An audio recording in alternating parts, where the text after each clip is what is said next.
Well, the state funeral for former US President Jimmy Carter has been held at the National Cathedral in Washington. Let's go to our reporter Emily Grimmens in the US Capitol. Emily, can you tell us how it unfolded today?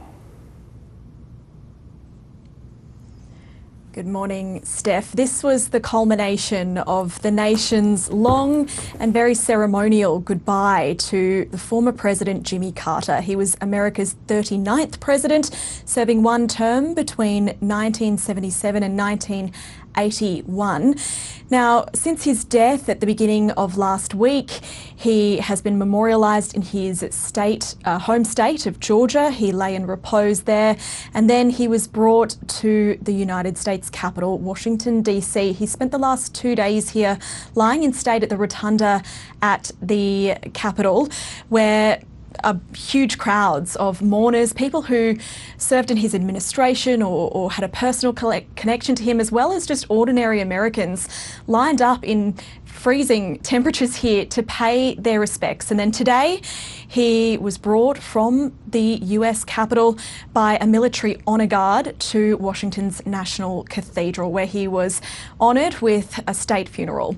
Now, at that funeral, we had the quite extraordinary sight amongst all the dignitaries and, of course, all the family members of Jimmy Carter were the 5 living former US presidents. We saw Donald Trump, the president-elect, and of course a former president as well, speaking with his predecessor in office, Barack Obama. George W. Bush and Bill Clinton were there, and Joe Biden, the current president, was one of the people who eulogised Jimmy Carter. It's quite a rare sight to see all 5 of these men in the one room, but it speaks to the significance and the ceremonial proceedings here today for Jimmy Carter. Now, people at the funeral spoke about a humble man from humble beginnings. He was a peanut farmer in Georgia, spent time in the Navy. He was part of quite an elite unit in the Navy before returning to the family peanut farm. From there, he went into politics and, of course, ascended to the highest office in the land. And while he only served one term, there were many of his achievements in office were detailed today. Of course, a lot of his presidency was overshadowed by a bad economy and the Iran hostage crisis. He did only serve one term.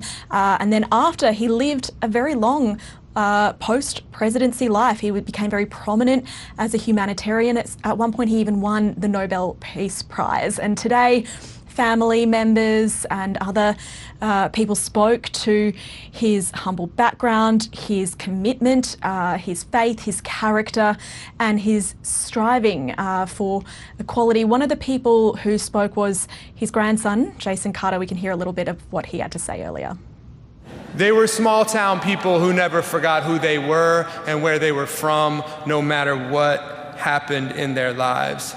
But I recognize that we are not here because he was just a regular guy.